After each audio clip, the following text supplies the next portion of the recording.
It's a glitch that's costing people thousands of dollars. I had a overdrawn account by over $22,000. Tonight, what you need to do if you're a Florida Blue customer.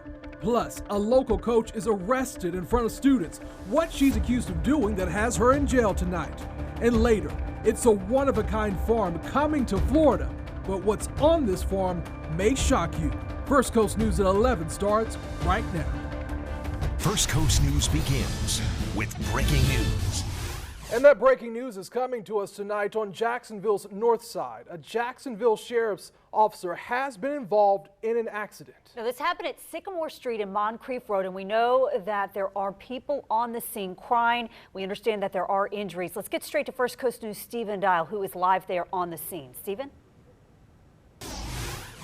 There is still an active scene here on Moncrief at that officer-involved accident. Again, like you mentioned, there are injuries. At this time, we don't know the extent of those injuries. The press conference has actually been pushed back for us to get information. Take a look at the video that we shot moments ago when we arrived here on the scene. As I mentioned, a heavy police presence along Moncrief. They say we got this information around 9:30 of this officer-involved accident. People here on the scene were crying, some saying that they are family members. JSO has not identified anyone in this incident. We don't know who was injured. People in the crowd are saying that there's a bicycle in the street. But again, all we know at this moment is an officer-involved accident on Sycamore and Moncrief here on Jacksonville's north side. There was supposed to be a press conference before the 11 p.m. newscast. They pushed that back, so we're going to continue to stay here on the scene and try to get more information as it becomes available. At this time, again, we do not know who is injured. People are saying different things in the crowd, but we are waiting to confirm that and get the official word from the Jacksonville Sheriff's Office. Reporting live from the north side, Stephen Dial, First Coast News. Stephen, thank you. And listen to the newsroom just now. Flagler County deputies need your help finding a man who is considered armed and dangerous. Deputies say 19-year-old Philip Hare Jr. shot at a deputy, then took off from the scene before crashing his car and carjacking another car at gunpoint. Now, police say he may be driving a dark blue 2013 Ford Fiesta with Florida tag EEYR82. If you know where he is, if you've seen this car, you're asked to call the Flagler County Sheriff's Office. If you use Florida Blue, you need to check your bank account tonight, I should say. Today, some customers woke up to discover they had been overcharged, and in some cases by thousands of dollars. Florida Blue says that a glitch in its auto pay system is to blame, and it's now working to identify all the overpayments and refund them promptly. But one local business owner says his employees went home without a paycheck tonight after his business account was overdrafted more than $20,000. First Coast News reporter Honey Rodriguez joins us from the newsroom with more tonight. Honey. Hey, Anthony and Heather. Florida Blue says it doesn't know how many of its customers were actually overbilled, but it has delayed its ongoing automatic payments scheduled for this month, at least until they can ensure that the problem has been fixed. But the business owner I spoke with today says this isn't the first time he's been overbilled by Florida Blue. What am I supposed to tell my employee that's going home tonight without a paycheck? That's what one local business owner told us over the phone after he found out he was a victim of a glitch in Florida Blue's auto pay system that ended up overcharging some of its customers this past weekend. The man I spoke with on the phone asked to remain anonymous, but he told me he woke up to thousands of dollars missing from his business bank account. I had a overdrawn account by over $22,000 and a $367.28 premium which charged 62 times. He says when he contacted Florida Blue, they apologized for the inconvenience, but didn't offer a solution. They're working on it, and they can't give us a time frame to fix the problem. A company spokesperson told us they are aware of the problem and they're working to fix it promptly. However, the local business owner I spoke with says this isn't the first time Florida Blue has had a glitch with its auto pay system. He says he has been double billed in the past and thinks Florida Blue should change the way it handles reimbursements. When they make mistakes like this, they do not make the consumer have to go through the process and the worry of getting their money back. It should be instantaneous. He says because this impacts his business, he also contacted the state of Florida Division of Insurance Regulation, and they told him it could take up to 20 or more days till Florida Blue reimburses any of those funds. If you're a Florida Blue customer and you haven't checked your bank account right now, would be a good time to do that. At this point, the company again says they don't know how many customers have been affected We have, though, for your information, provided the full statement from the company, and it's on our website at firstcoastnews.com. Heather, Anthony, back to you. All right, Honey Rodriguez, thank you. In the past 24 hours, 2 parents in our area have been arrested for leaving their children alone in cars, but for very different reasons. Police say 34-year-old Cho Hardy left her child in a hot car for more than an hour while she went shopping at Target in Mandarin. Several people noticed the child alone. They told police that the child appeared to be mouthing the words, "Get me out." Before Hardy was arrested, police say she yelled, "You don't know what it's like to be a single mother." Meanwhile, a Gainesville man arrested today. He is accused of leaving a 3-year-old in car. Well, listen to this. He allegedly committed an armed home invasion. Police say Kareem Mutcherson left his son in the car while he went inside a home, stole an Xbox, a Wii, and a PlayStation 3 along with some video games. Now, the children in both of these cases are okay. A girls lacrosse coach at Atlantic Coast High School is facing several criminal charges tonight. Earlier today, she was arrested in front of students on campus. Jacksonville Beach police say Caitlin Powderly stole checks from a local business. Police say Powderly deposited stolen checks from Max Fit Gym totaling more than $4,000. This isn't the first time she's been in the news. Before coming to Jacksonville, a 2012 New York Times article shows that Powderly and others were fired after an alleged hazing incident at a college. Tonight, Powderly is in jail and is scheduled to have a court hearing tomorrow. An Orange Park child is safe tonight after nearly being abducted at a Daytona Beach McDonald's. Officials say an off-duty police officer was standing in line for food when he saw this man that you see right there, 54-year-old Robert Sawyer, trying to pull a child out of a car in the parking lot. As soon as the officer realized what was happening, he tackled Sawyer and held him down until police got there. Sawyer is charged with kidnapping. He's being held on a $55,000 bond. Well, 2 important witnesses took the stand in the Kareem Brown trial today. Carla Wiley, the founder of the alleged fake charity One Door for Education, and also Vaughn Alexander, a longtime Brown associate. Prosecutors claim both women were integral in the plan to use One Door's money to allegedly line former Congresswoman Kareem Brown's pockets. Wiley testified that she herself used some of the money to pay for her and her son's car. Meanwhile, Alexander detailed how money would run through her PR firm and get to Brown. Now, tomorrow afternoon, Brown's former chief of staff, Ronnie Simmons, who has pleaded guilty in this case, is expected to take the stand. He and Wiley have both pleaded guilty and are helping the government. Prosecutors said today that they hope to have their case wrapped up by Wednesday. And our coverage of the trial continues online. We have a dedicated digital journalist inside the courtroom every day updating what's happening. And you can also find a gallery showing the potential witnesses in the trial and a look back at Kareem Brown's last interview before the trial started. That's all on our website at firstcoastnews.com. New details tonight about 2 Brunswick basketball players who were arrested on campus. Kaimani Dunham and Christopher Reed of Brunswick High School are accused of molesting a 14-year-old girl. Police say this all started Thursday when the girl told a staff member. Today, First Coast News reached out to the College of Charleston because Dunham signed a letter of intent to play basketball there. A representative says the college is aware of the allegation and is in the process of gathering more information. A 12-year-old girl is fighting for her life tonight after she was shot in the head during a sleepover. Police say Rayma Eunice was sleeping on a couch in a Lackawanna home when she was hit by a bullet that went through the living room wall. Now, the shooter, according to investigators, was an 11-year-old boy who they say suffers from mental illness. The homeowner says the boy found the gun at a vacant home nearby. And a neighbor tells us that this brings back bad memories. I lost my little brother like that. Yeah, when Accidental he was 15. shooting? Yes, so almost exact same ways. Now, the 11-year-old boy is under a 72-hour mental health evaluation.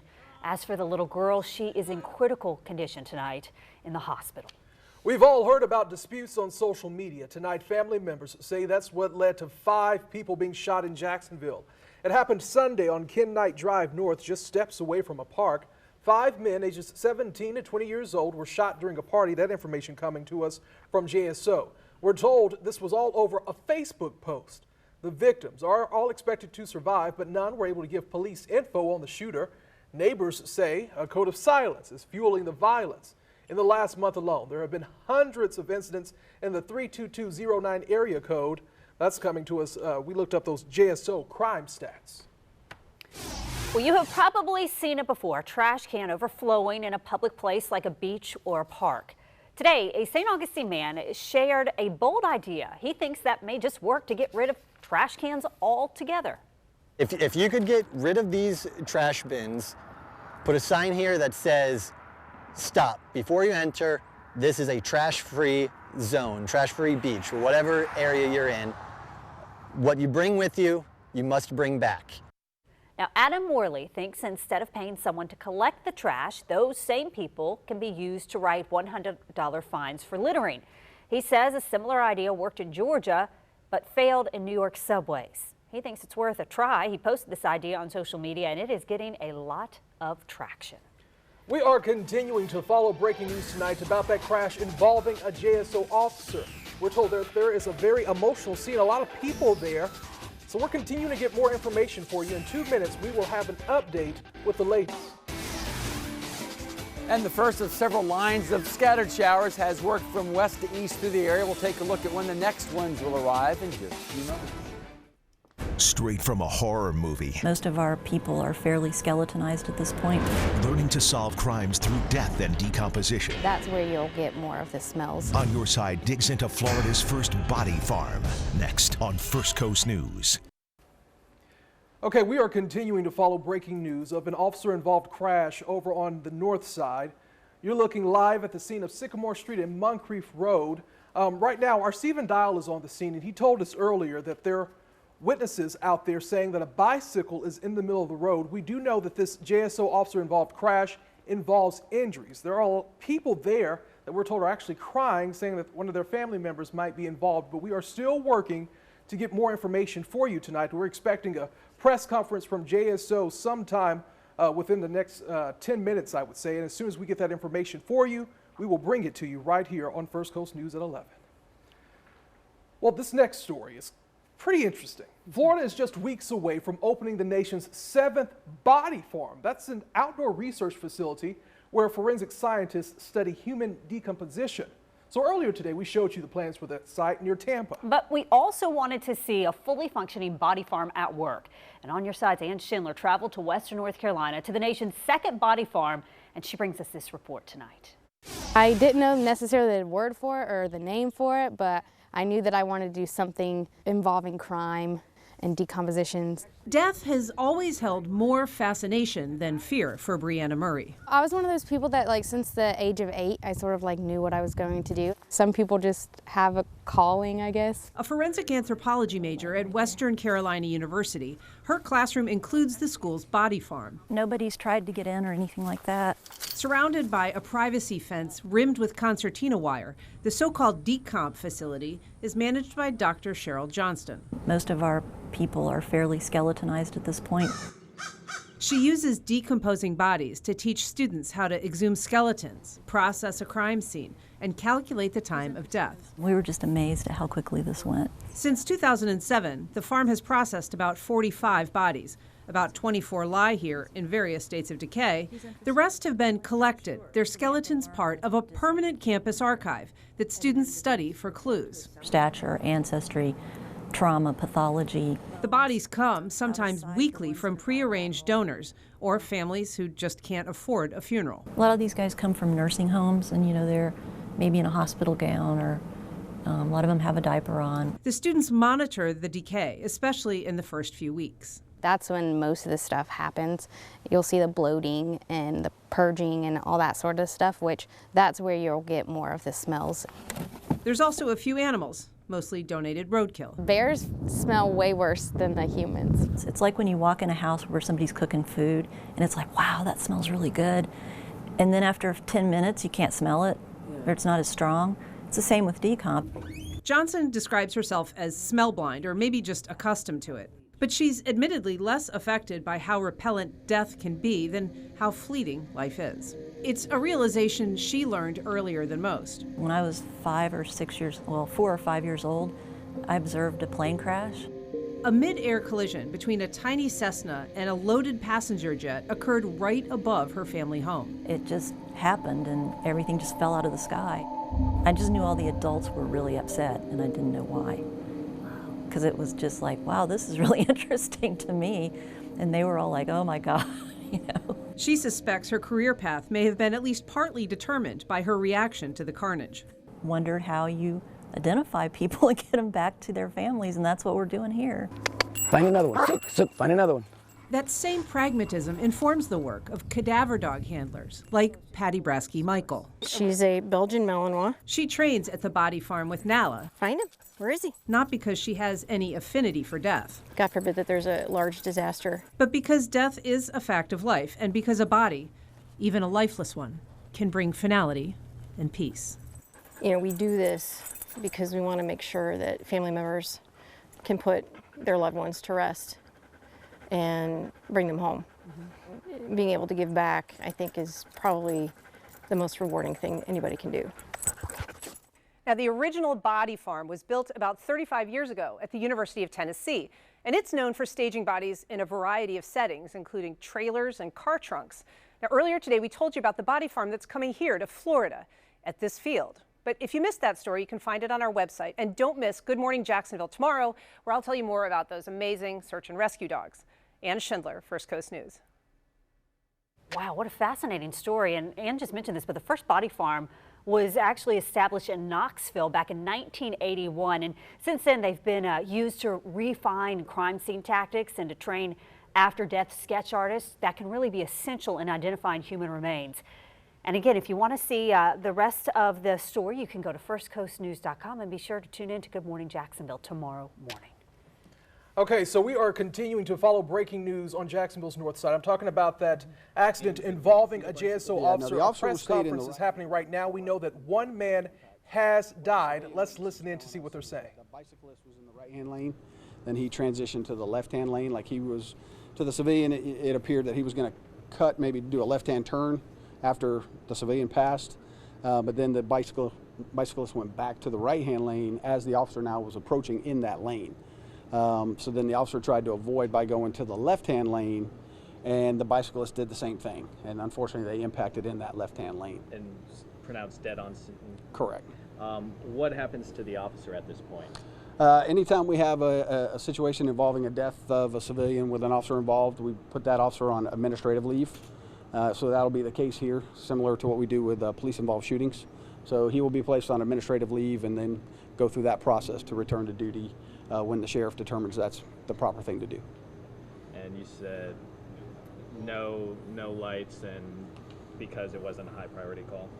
Yes, the officer was not running with any kind of lights or siren, anything like that, and again appears to have been following all the traffic laws. Okay, and again, it appears that the bicyclist did not have on any kind of reflective clothing or lights that would have helped the officer see him in the roadway. Yeah. And that's standard protocol. You don't have to turn on your lights. No, you are required. Bicyclists are required to have a light on. I mean, for the officer, he didn't have to have his lights on. Correct. No. Yes. It was a lower priority call where it wouldn't be within policy for him to be operating with his emergency equipment on. Thank you. Good. Let's give you guys a recap as you joined that press conference as it was going on. The assistant chief with JSO giving us an update saying that this officer-involved accident, which is now a traffic fatality because that officer hit and killed the biker. According to the assistant chief, he says that this happened around 7:30. He says that the officer was going to a low priority call of a theft. That's why he did not have sirens or lights deployed. According to the assistant chief, he says that when he approached the person on the bicycle, they swerved into the left lane. The officer tried to swerve. They swerved back into the right lane, and that's when the person on the bicycle was hit by the front side of that JSO officer's vehicle. That officer has been with JSO for about a year. He is on leave as standard protocol, like if it was an officer-involved shooting. This is under investigation. We'll continue to stay here on the scene to get more information, but for now, reporting live from the north side. Stephen Dial, back to you. All right, Stephen, thank you. So how about some good news? We were talking about scattered showers on the way this evening. There went a batch. Now, of course, scattered implies not all of us would receive needed rain.